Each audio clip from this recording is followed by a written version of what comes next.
Hi friends, आप सभी को मेरे वीडियो में स्वागत है। आप लोग कैसे हैं? आशा करती हूँ आप लोग अच्छे होंगे और मैं भी अच्छी हूँ।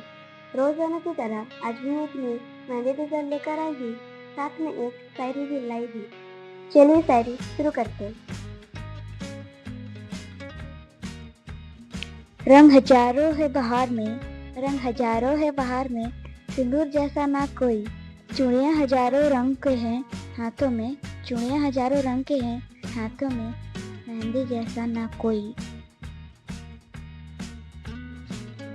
बातों बातों में सब कह दिया, कभी शायरी तो कभी मेहंदी बना लिया।